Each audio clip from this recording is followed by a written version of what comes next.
Isso aí, pessoal, tudo bem? Aqui quem está falando é o Leandro de novo, certo? E nós estamos aqui para mais um vídeo.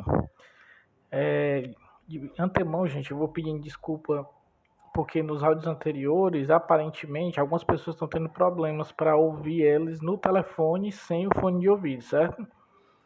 É algum problema na gravação. Aí tá saindo desse jeito e eu não sei exatamente o que foi, porque eu estava escutando de boa no fone de ouvido até então, né? Mas enfim. Vou tentar corrigir, estou tentando uma forma nova de gravar áudio aqui hoje, através do fone do celular, certo? Peço desculpas também pelos barulhos no fundo, né? Mas é porque vocês sabem que gravar qualquer coisa de casa é muito complicado, né? Tem cachorro, tem armador de rede, enfim, tem vários barulhos externos que atrapalham, muitas vezes. Mas assim, é assim mesmo, né? A gente está começando, enquanto a gente não tem um equipamento bacana para fazer uma gravação legal, a gente vai fazendo com o que tem, né? É como diz aquela frase, o feito é melhor do que o perfeito. Então, assim, sem mais delongas, nós vamos tratar do assunto da nossa aula de hoje, que será a disjunção, certo? Na aula passada a gente viu a conjunção e agora nós vamos ver a disjunção. Colocando o conectivo ou, né, que eu representei por esse Vzinho aí, entre as duas proposições P e Q, obtemos uma expressão composta que chamamos de disjunção das sentenças P e Q. É só para recordar um pouquinho, a gente aprendeu o que era uma proposição, né, e a gente viu que através dos conectivos eu posso pegar duas ou mais proposições para poder combiná-las de modo a criar proposições novas, que são as proposições compostas. E aí na aula passada a gente estudou a disjunção, onde a gente trabalhou com o conteúdo I, o conectivo I, na verdade, e agora a gente está trabalhando a disjunção, onde a gente vai trabalhar com o conectivo OU. Aí o que é que acontece? Vamos ver o exemplo. Nós temos a proposição P, que diz que 6 é maior do que 1. Temos a proposição Q, que diz que 6 é maior do que 2. Quando eu combino as duas proposições, eu chego na proposição P ou Q, certo? Eu leio assim, P ou Q. E essa proposição ela vai dizer que 6 é maior do que 1 ou 6 é maior do que 2. Aí, dando uma passadinha aqui no slide para a gente prosseguir, a gente tem o seguinte. Semelhante ao que acontece com a proposição P e Q, a proposição P ou Q também tem o seu valor lógico obtido a partir dos valores individuais de P e Q. Deu uma escorregadinha ali na escrita do slide, mas tudo bem. Então, como a gente fez na anterior, né, a gente, para saber o valor lógico da proposição total, a gente olha as partes que compõem ela, os valores de P e Q. Na hora do exemplo da tabela verdade, a gente vai entender melhor isso. E no outro ponto, eu escrevi que a disjunção de P ou Q será verdadeira quando pelo menos uma das proposições for verdadeira, conforme a tabela verdade no slide seguinte. Vamos dar uma olhada na tabela verdade. Pronto, aí nós estamos vendo a tabela verdade da proposição P ou Q. Na primeira coluna temos os valores lógicos de P, na segunda os valores lógicos de Q, e na terceira o P ou Q, né? Os valores lógicos de P ou Q. Então, nós estamos vendo que quando P for verdadeiro e Q também for verdadeiro, P ou Q será verdadeiro. Quando P for verdadeiro e o Q for falso, P ou Q será verdadeiro.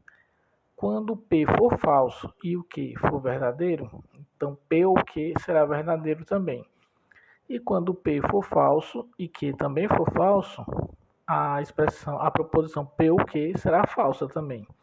Então, como a gente viu no slide anterior, a proposição P ou Q sempre vai ser verdadeira quando pelo menos uma das proposições que a compõem forem verdadeiras, certo? Vamos dar uma olhada aqui no outro slide que tem mais umas coisinhas para comentar. Existe um caso especial de disjunção, né, que a gente chama de disjunção exclusiva. Podemos entender a disjunção exclusiva como um caso à parte da disjunção. Ele ocorre no caso em que P ou Q são verdadeiras, uma de cada vez. Ou seja, enquanto na disjunção inclusiva consideramos o caso em que P e Q são verdadeiros ao mesmo tempo, na disjunção exclusiva isso não acontece.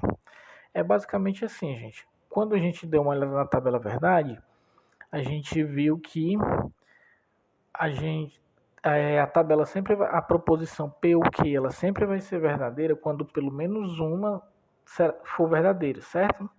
Inclusive quando as duas são verdadeiras também. Concorda? Porque se P é verdadeiro e Q é verdadeiro, então P ou Q é verdadeiro também, porque se eu tenho duas verdadeiras, indica que eu tenho pelo menos uma verdadeira. Então ela é verdadeira também. No caso da disjunção exclusiva, isso acontece justamente quando a gente não considera esse caso em que P e Q são verdadeiros. Por isso que ele chama de disjunção exclusiva.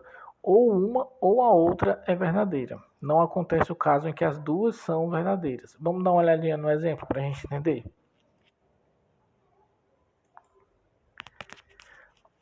Os exemplos aqui da disjunção exclusiva, gente. Nós temos a proposição P. Note que eu estou colocando P maiúsculo e o Q maiúsculo também pelo seguinte. Quando a gente trata a proposição composta, então dependendo do livro que você utiliza, a notação é feita assim, com as letras maiúsculas. As proposições simples ou atômicas são notadas pela letra minúscula, enquanto as compostas ou moleculares, se eu não me engano, o livro chama, são tratadas por letras maiúsculas, certo? Então vamos dar uma olhada aqui na proposição P. Carlos é médico ou professor. Esse é um caso de uma proposição composta inclusiva. Por quê? Porque o Carlos pode ser médico, certo? E ele também pode ser professor, certo? Nada impede que ele seja médico e professor. Então essa proposição ela vai ser verdadeira quando o Carlos for médico de verdade, ou quando o Carlos for professor, ou quando o Carlos for médico e professor. É um caso de disjunção inclusiva. Já se a gente olhar para a letra Q, para a proposição Q, a gente vai perceber o seguinte: Mário é alagoano ou gaúcho. Você concorda comigo que o Mário, ele ou é alagoano ou é gaúcho, mas não pode acontecer de ele ser as duas coisas ao mesmo tempo, né? Ou ele nasceu em Alagoas ou ele nasceu no Rio Grande do Sul. Ele não pode ter nascido em Alagoas e no Rio Grande do Sul ao mesmo tempo.